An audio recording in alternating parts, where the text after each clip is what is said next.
Bonsoir. Alors, dans ce chapitre, on va aborder le processus de démarrage et d'arrêt. Il est donc bien nécessaire, pour introduire les notions de gestion des utilisateurs et des services réseau, de comprendre le principe de chargement du système Linux. Et en tant que technicien ou administrateur système, il faut savoir comment fonctionne le système afin d'appréhender sa philosophie. L'administrateur ou le technicien doit donc intervenir en cas de besoin sur certains éléments du système Linux. Et par la suite, adapter le système. Par exemple, quel service lancer au démarrage? Améliorer la performance, sécuriser le système, choix du noyau, dépanner en cas de panne.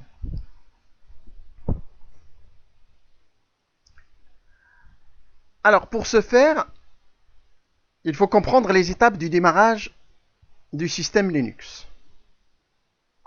Et ensuite, si jamais il y a un problème, il faut savoir contrôler les événements et voir les messages dans les journaux.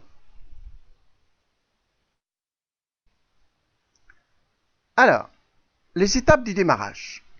Donc, ici, sur notre schéma, nous avons notre PC qui se présente ainsi, avec un petit bouton arrêt démarrage. Donc, dès qu'on allume notre machine, il y a un processus qui se passe. Alors, d'abord, le BIOS, qui veut dire Basic Input Output System, qui est un système élémentaire d'entrée-sortie, c'est-à-dire un ensemble de fonctions contenues dans la mémoire morte de la carte mère. Et dès qu'on allume le PC, le BIOS va effectuer des tests internes de la machine. En l'occurrence, il va faire des vérifications des paramètres de setup, initialisation du matériel, vérification de la présence du clavier, de la souris, de la mémoire, du lecteur disquette ou de disque, la carte graphique, la carte son, la carte réseau, et ainsi de suite. Elle cherche ensuite à charger et exécuter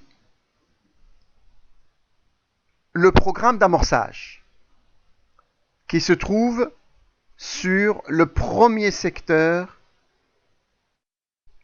de périphérie d'amorçage, c'est-à-dire le premier secteur du disque dur ou de la disquette, ou éventuellement du CD-ROM ou de la clé USB. Une fois le programme d'amorçage est trouvé et chargé en mémoire, le BIOS lui donne donc le contrôle. On dit que le BIOS exécute le MBR. Alors, voici un autre schéma qui montre exactement la même chose ici. Donc, on va parcourir d'abord ce schéma et après on revient sur l'autre. Donc, on a dit, dès que j'allume ma machine, le BIOS va effectuer un certain nombre de tests. Une fois terminé, il va charger le MBR. Et le MBR, on va le regarder dans un autre schéma. Ici, nous avons notre disque dur, d'accord, qui se présente ainsi, hein, c'est un rectangle. Là, on a une sorte de disque superposé. Là, cette partie-là, c'est la partie connectique, d'accord, où on met éventuellement la nappe. Et là, on a un petit schéma qui représente justement notre disque dur réel. Donc ici, sur cette petite partie-là, on a ce qu'on appelle le programme d'amorçage qui est le MBR. Le Master Boot Record. Le MBR. Le Master Boot Record. D'accord? Ce programme du MBR, donc il exécute la zone d'amorçage, enfin la petite routine de la zone d'amorçage, hein, le premier programme dans la zone d'amorçage, et il va charger euh,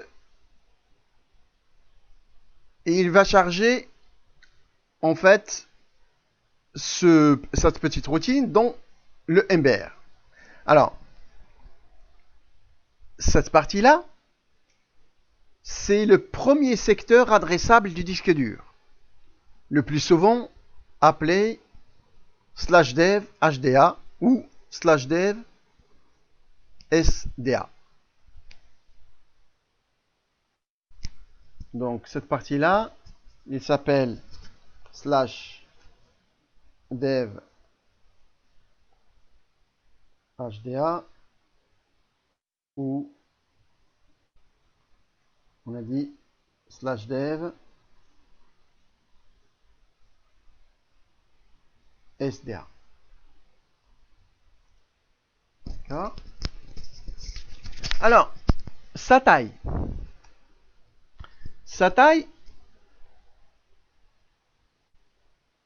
Toute la taille de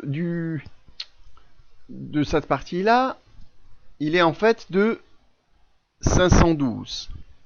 Alors, la taille,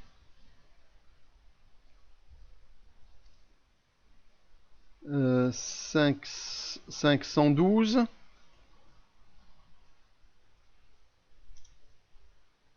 octets. Ok. Le programme d'amorçage, il se trouve en fait sur le premier secteur dans les 446 octets. Alors, je ne sais pas si j'ai un petit schéma ici. Je vais le voir.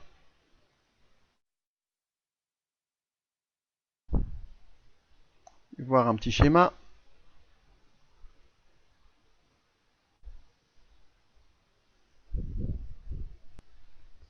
Alors, voici le petit schéma. Donc, on a la zone d'amorçage qui est dans les 646 bytes plutôt, 646 octets, donc dans les premières.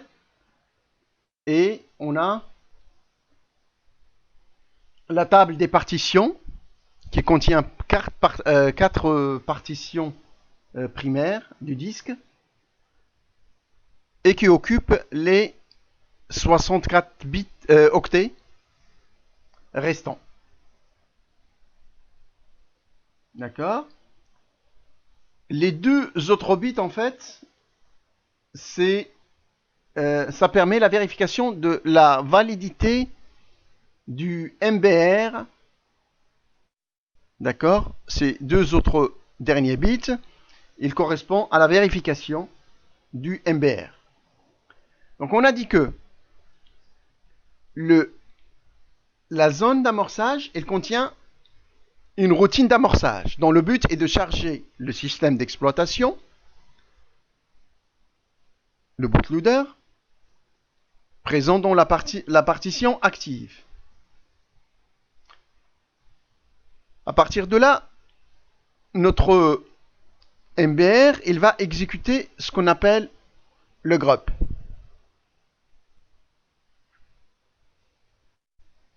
Donc revenons ici.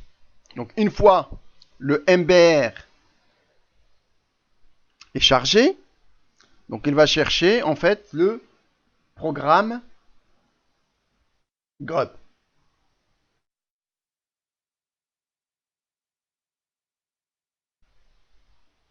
Alors, le grub, ça veut dire quoi?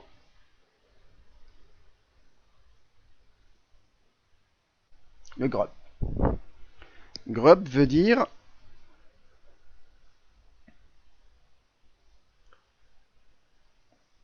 ground unified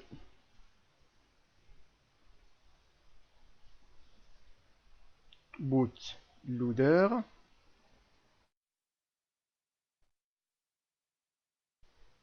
d'accord. Et en fait, on va prendre le gr, d'accord, U comme unified et B comme bootloader. Donc c'est un programme d'amorçage de micro-ordinateur. Lorsque le PC héberge plusieurs systèmes d'exploitation, il permet en fait à l'utilisateur de choisir un système parmi d'autres pour le redémarrage de la machine. Donc le grub, il présente une interface qui permet à l'utilisateur de choisir quel système démarrer. Si vous avez plus d'un noyau installé sur le système, il est aussi possible de sélectionner le noyau pour lequel on veut que le système démarre, le système Linux démarre. Grub, en fait, une fois il charge le système, il va en fait charger le noyau. Le noyau n'est rien d'autre qu'un fichier compressé et dont l'entête contient le code de décompression et de chargement en mémoire.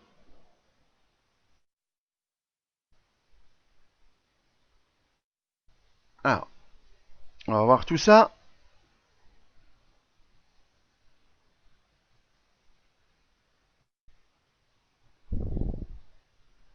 Donc j'iconise tout ça. Et on va voir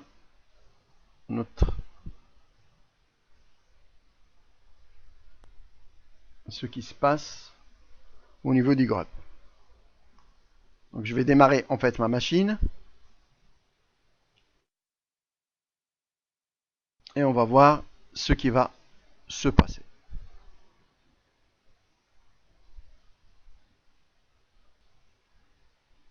Donc on redémarre la machine.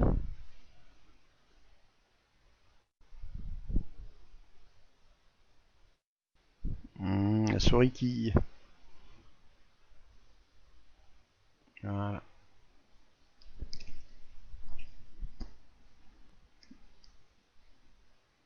Et ben voilà, la machine qui démarre. Donc vous voyez le système d'arrêt déjà. Donc nous on a commencé le système de démarrage et là on voit le système d'arrêt donc qui est en train de fonctionner et qui est en train de arrêter les services. Alors voilà notre système au moment du démarrage. Donc là j'ai appuyé sur la touche espace et donc ici on voit que j'ai en fait un seul système qui est CentOS et qui par contre a deux noyaux. Donc il a en fait deux noyaux, le premier et le deuxième. Donc je peux démarrer mon système à partir de n'importe quel noyau, soit le premier, soit le second. Et comme le second est le plus récent, puisque vous voyez, hein, 6.32 431, et là j'ai 6.32 279. Donc celui-là, il est plus récent que celui-là. Ça veut dire qu'il y avait en quelque sorte une mise à jour du noyau à un moment ou à un autre. Donc là, je vais démarrer mon système à partir du premier noyau. Et donc voilà ce qui se passe.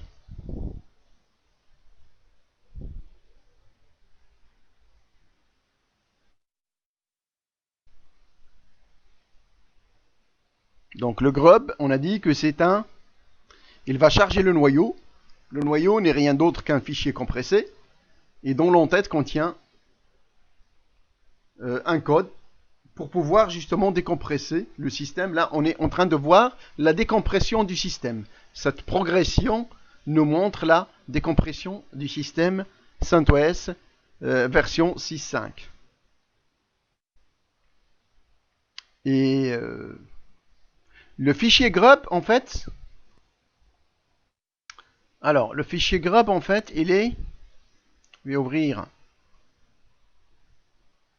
mon schéma, et le fichier grub, il est en fait dans le slash boot slash grub.conf.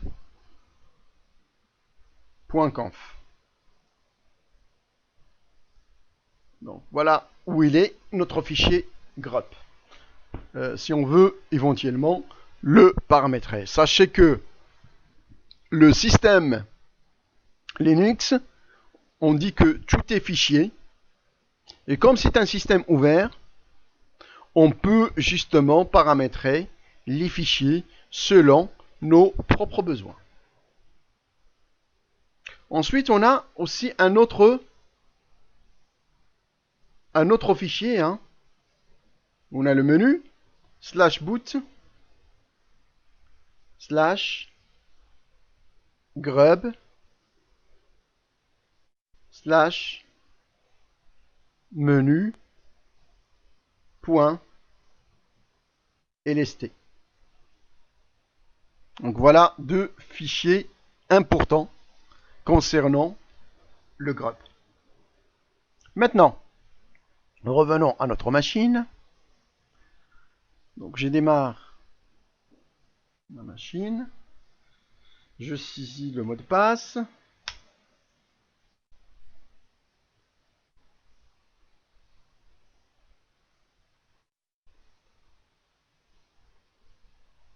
Et je laisse démarrer cette machine.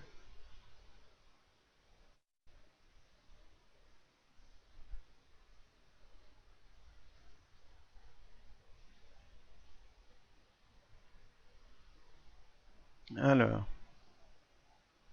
voilà ma machine qui est démarrée. Donc je vais me connecter en tant qu'administrateur.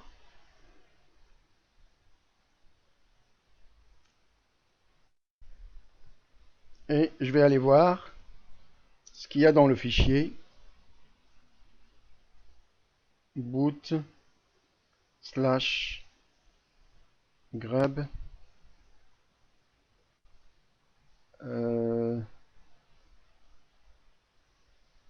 grub.conf. Donc voilà ce que contient en fait notre fichier grub. Donc ici par exemple, on voit que vous voyez que il va démarrer le kernel qui a, d'accord, qui a ces fonctionnalités là. Je vais agrandir un petit peu le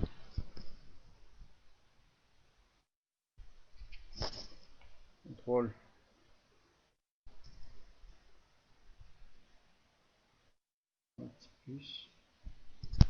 Voilà, j'agrandis un petit peu le police de caractère. Donc, vous voyez, le boot, il va s'effectuer en fait, voilà, sur le slash dev SDA. Vous vous rappelez? On avait dit, le boot, il va s'effectuer sur le slash dev SDA ou HDA. D'accord? Donc, ici, en l'occurrence, c'est le SDA. Donc, alors, ici, par exemple, je peux, à la place de CentOS, écrire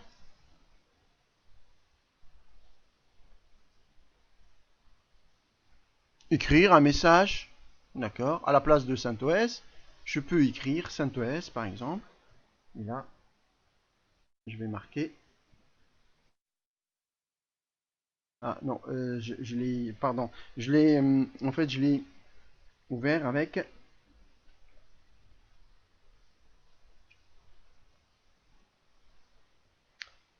Gedit, je vais ouvrir avec Gedit.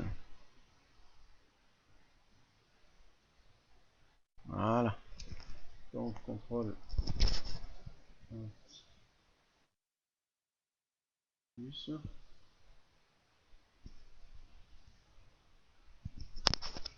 Donc ici, je vais modifier un petit peu le nom du démarrage du système. Donc je vais écrire www.farici.net. Et vous verrez que ce message, au moment de notre démarrage, à un moment donné, vous allez voir Farici, www.farici.net. Donc j'enregistre. Donc, récapitulons.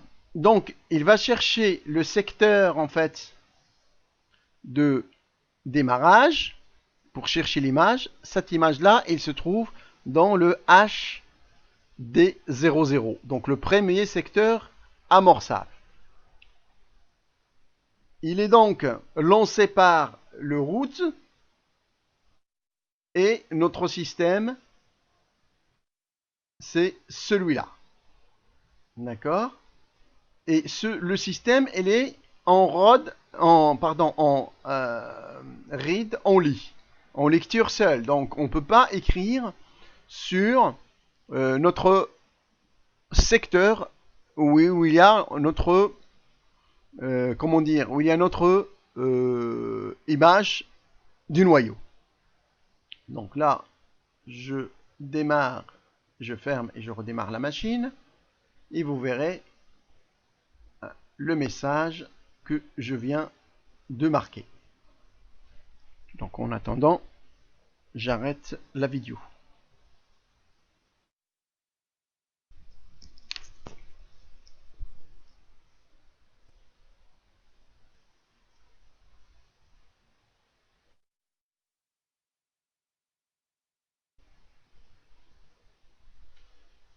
Voilà notre système. Vous voyez, le kernel, donc il a changé en fait de nom. Vous voyez le www.farici.net. Donc je l'ai changé sur le noyau qui est dans la première ligne. Donc je démarre la machine. Et en attendant, je reviens ici. Donc, alors, une fois le grub charge le noyau, lors de son exécution, le noyau, en fait, va vérifier et initialise les périphériques. Donc, c'est ce que nous avons vu au départ. Hein. Donc, il va initialiser et charger les pilotes nécessaires. Il essaye aussi de charger le système de fichiers route. Donc la racine en fait, hein, c'est ce que je vous ai montré tout à l'heure. Son rôle est donc de faire une interface entre le matériel, donc le rôle du noyau, c'est une interface matérielle, c'est une interface entre le matériel et les logiciels. Alors, il permet aussi la gestion du système de fichiers, la gestion des processus, la gestion des fonctionnalités réseau. Et une fois tout est fait, le noyau donc une fois le noyau charge le premier processus qui s'appelle, alors qui se trouve d'abord, le premier processus en fait, il va se trouver dans /sbin/init. Donc ça c'est le premier processus. On dit que c'est le processus pair. Et il est lancé par S qui se trouve dans sbin. Et sbin, c'est un répertoire réservé aux routes, en fait, à l'administrateur. Ce init, il va avoir en fait une valeur 1. On dit que cette valeur 1, c'est le numéro du processus, l'ID process, au process ID. Donc c'est le premier processus qui se lance et qui lance les autres programmes ou les autres processus. C'est pour ça qu'on l'appelle le processus pair.